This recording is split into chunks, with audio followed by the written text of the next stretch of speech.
আজ সকালে Kolkata municipal corporation থেকে কমিশনার খবর দেন যে জুয়ের মধ্যে যে আদিগঙ্গা থেকে যে পাইপ আছে মাটির তলায়, সেই পাইপটা কোথাও একটা লিকেজ হয়েছে এবং সেখান থেকে জল ঢুকছে জুয়ের মধ্যে। এবং সকাল থেকে সাংঘাতিক বৃষ্টি, তাতেও জল জমেছে এবং অনেকটাই জল জমে গেছে যেদিকটা ক্যাঙ্গারু ক্যাঙ্গারুর এনক্লোজার, শিম্পাঞ্জি এনক্লোজার আছে ওই জায়গাটাতে। এবং সঙ্গে সঙ্গেই আমরা ওখানে যাই।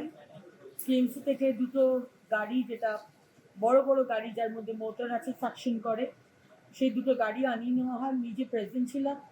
পুরো জায়গাটা যেখানে জল জমেছে সেই জায়গাটাতে জল সাকশন করে অলরেডি কাজ চলছে এবং আশা করছি 1-2 ঘন্টার মধ্যে জল নেমে যাবে।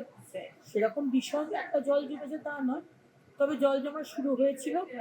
পাইপ যেখানে ফেটে গেছে সেখানটাও মেরামত চলছে। এবং শুধু জু নয়, যেখানে যেখানে জল জমছে বা অসুবিধা হচ্ছে মানুষের, আমি মানুষকে বলবো আমাদের অব্দি পৌঁছতেই কেএমসির হেল্পলাইন নাম্বার আছে, ওয়েবসাইট আছে আমাদের, নগর উন্নয়ন দপ্তরের ওয়েবসাইট, সেখানে আপনারা জানেন। আমার নাম্বার যদি থাকে তাহলে সেখানে জানান। এই সরকার, শুভেন্দু অধিকারীর সরকার তৎপর, যেখানে অসুবিধা হবে আমরা পার্সোনালি সেখানে, আমি যাই কি আমার কমিশনার কি আমার দপ্তরের আধিকারিকরা, কেউ না কেউ ওখানে পৌঁছে সমস্যা যাতে আপনাদের না হয় আমরা কিন্তু সেটা দেখে যাবো। ভালো থাকবে।